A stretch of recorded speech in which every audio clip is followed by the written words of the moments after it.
ಇಡೀ ದೇಶದಾದ್ಯಂತ ರೈತರು ಹಾಗೂ ಕಾರ್ಮಿಕರು ಬಂದ್ಗೆ ಕರೆ ಕೊಟ್ಟಿದ್ದಾರೆ. ಈ ನಡುವೆ ಪ್ರತಿಭಟನೆಗಳು ಕೂಡ ಆರಂಭ ಆಗಿದ್ದಾವೆ. ಇನ್ನು ಪ್ರತಿಭಟನೆಗೆ ನೂರಾರು ಕಾರ್ಮಿಕರು ಆಗಮಿಸಿದ್ದಾರೆ. ಪ್ರತಿಭಟನೆಗೆ ನೂರಾರು ಸಂಘಟನೆಗಳ ಕಾರ್ಯಕರ್ತರು ಕಾರ್ಮಿಕರು ಆಗಮಿಸಿದ್ದಾರೆ. ಟೌನ್ ಹಾಲ್ನ ಎದುರುಗಡೆ ಭಾರಿ ಹೈಡ್ರಾಮಾನೆ ನಡೆದೋಯಿತು. ಟೌನ್ ಹಾಲ್ನ ಎದುರುಗಡೆ ಭಾರಿ ಹೈಡ್ರಾಮಾನೆ ನಡೆದೋಯಿತು. ಇನ್ನು ಪೊಲೀಸರು ಕೂಡ 250 ಪೊಲೀಸರನ್ನು ನಿಯೋಜನೆ ಮಾಡಲಾಗಿತ್ತು ಸ್ಥಳದಲ್ಲಿ. ಹೀಗಾಗಿ ಬ್ಯಾರಿಕೇಡಿಂಗ್ ಮಾಡಿ ಪ್ರತಿಭಟನೆ ಸಂದರ್ಭದಲ್ಲಿ ಯಾವುದೇ ರೀತಿಯಾದಂತಹ ಒಂದು ಅಹಿತಕರ ಘಟನೆಗಳು ನಡೆಯದಂತೆ ತಡೆಯಲಾಯಿತು. ಪ್ರತಿಭಟನಾಕಾರರನ್ನು ಪೊಲೀಸರು ಹೊತ್ತೊಯ್ದಂತಹ ಘಟನೆ ಕೂಡ ನಡೀತು. ಪ್ರತಿಭಟನಾಕಾರರನ್ನು ಹೊತ್ತೊಯ್ದು ಸ್ಥಳದಿಂದ ತೆರವು ಮಾಡಿ ಪೊಲೀಸ್ ವ್ಯಾನ್ನಲ್ಲಿ ತುಂಬಿಸಿದ್ರು. 8 ತಿಂಗಳ ಮಗುವಿನೊಂದಿಗೆ ಸ್ವಾತಿ ಎಂಬವರು ಪ್ರೊಟೆಸ್ಟ್ಗೆ ಆಗಮಿಸಿದರು. ಒಂದು IT ಕಂಪನಿಯಲ್ಲಿ ಕೆಲಸ ಮಾಡ್ತಾ ಇದ್ದಾರೆ ಸ್ವಾತಿಯವರು. ಆದರೆ 8 ತಿಂಗಳ ಕೂಸಿನೊಂದಿಗೆ ಈ ಪ್ರತಿಭಟನೆಯಲ್ಲಿ ಭಾಗಿಯಾದರು. ಕಾರ್ಮಿಕರ ಸಂಹಿತೆ ಏನಿತ್ತು, ಹೊಸ ತಿದ್ದುಪಡಿ ಏನಿತ್ತು, ಅದರ ವಿರುದ್ಧ ಪ್ರತಿಭಟನೆ ಮಾಡೋದಕ್ಕೆ ತಾಯಿ ಮಗುವಿನೊಂದಿಗೆ ಆಗಮಿಸಿತು.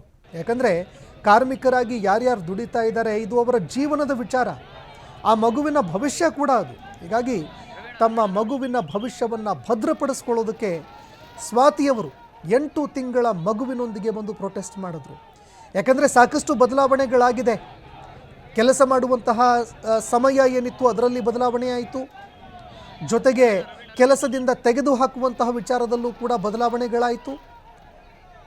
ಈ ರೀತಿ ಸಾಕಷ್ಟು ಬದಲಾವಣೆಗಳಾಗಿದೆ. ಇದೆಲ್ಲವೂ ಕೂಡ ಕಾರ್ಮಿಕರಿಗೆ ಈಗ ಮಾರಕ ಅಂತ ಅನ್ನಿಸ್ತಾ ಇದೆ.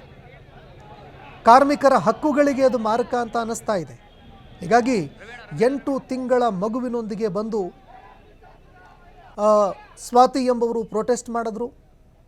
ಈ ಕಾನೂನುಗಳನ್ನು ವಾಪಸ್ ಪಡ್ಕೊಳ್ಳೋದು ಎಷ್ಟು ಅನಿವಾರ್ಯ ಅನ್ನುವಂತಹ ವಿಚಾರವನ್ನು ಅವರು ತಿಳಿಯಪಡಿಸಿದ್ದಾರೆ. ಜೊತೆಗೆ ಅನೇಕ ಸಂಘಟನೆಯವರು ಕೂಡ ಈ ಪ್ರತಿಭಟನೆಯಲ್ಲಿ ಭಾಗಿಯಾಗಿದ್ದರು. ರೈತರು ಕೂಡ ಭಾಗಿಯಾಗಿದ್ದರು. ಇನ್ನು ಪ್ರತಿಭಟನೆ ತೀವ್ರವಾಗ್ತಾ ಇದ್ದಂತೆ, ಹೈಡ್ರಾಮಾ ಕ್ರಿಯೇಟ್ ಆಗ್ತಾ ಇದ್ದಂತೆ ಪೊಲೀಸರು ಪ್ರತಿಭಟನಾಕಾರರನ್ನು ವಶಕ್ಕೆ ಪಡ್ಕೊಂಡಿದ್ದಾರೆ. ಇನ್ನು ಈಗಾಗಲೇ ದೆಹಲಿ ಮಟ್ಟದಲ್ಲೂ ಕೂಡ ಪ್ರೊಟೆಸ್ಟ್ಗಳು ನಡೀತಾ ಇದ್ದಾವೆ. ಒಂದು ವೇಳೆ ಈ ಕಾಯ್ದೆಯನ್ನು ವಾಪಸ್ ಪಡೆದುಕೊಳ್ಳದೆ ಇದ್ದರೆ APMC ಕಾಯ್ದೆಯಾಗಿರಬಹುದು, APMC ತಿದ್ದುಪಡಿ ಕಾಯ್ದೆ, ಜೊತೆಗೆ ಕಾರ್ಮಿಕರ ತಿದ್ದುಪಡಿ ಕಾಯ್ದೆಗಳು, ಇದನ್ನು ವಾಪಸ್ ಪಡ್ಕೊಳ್ಳದೇ ಇದ್ದರೆ ಮುಂದಿನ ದಿನಮಾನಗಳಲ್ಲಿ ಇಡೀ ದೇಶಾದ್ಯಂತ ತೀವ್ರ ಪ್ರತಿಭಟನೆಯನ್ನು ಎದುರಿಸಬೇಕಾಗುತ್ತೆ ಅಂತ ರೈತರು ಕಾರ್ಮಿಕರು ಎಚ್ಚರಿಸಿದ್ದಾರೆ. ಯಾವ ರೀತಿಯಾಗಿ ದೆಹಲಿಯಲ್ಲಿ ರೈತರು ಪ್ರೊಟೆಸ್ಟ್ ಮಾಡಿದ್ರು, ಅದೇ ರೀತಿಯ ಹೋರಾಟವನ್ನು ಎದುರಿಸಬೇಕಾಗುತ್ತೆ ಅಂತ ಎಚ್ಚರಿಸಿದ್ದಾರೆ. ಕೇಂದ್ರ ಸರ್ಕಾರ ಈಗಲಾದರೂ ರೈತರು ಕಾರ್ಮಿಕರ ಜೊತೆಯಲ್ಲಿ ಚರ್ಚೆ ಮಾಡಿ, ರೈತ ಮುಖಂಡರು ಕಾರ್ಮಿಕ ಮುಖಂಡರ ಜೊತೆಯಲ್ಲಿ ಚರ್ಚೆ ಮಾಡಿ ಅವ್ರಿಗೆ ಏನು ಬೇಕು ಏನು ಬೇಡ ಆ ವಿಚಾರಗಳನ್ನು ಆಲಿಸುತ್ತಾ ಅನ್ನುವಂಥದ್ದನ್ನು ಕಾದು ನೋಡಬೇಕಾಗತ್ತೆ.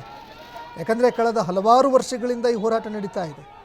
ಆದರೂ ಕೂಡ ತಿದ್ದುಪಡಿ ಮಾಡಿರುವಂತಹ ಕಾಯ್ದೆಗಳನ್ನು ವಾಪಸ್ ಪಡ್ಕೊಳ್ಳೋದಕ್ಕೆ ಕೇಂದ್ರ ಸರ್ಕಾರ ಮಾತ್ರ ಮುಂದಾಗ್ತಾ ಇಲ್ಲ.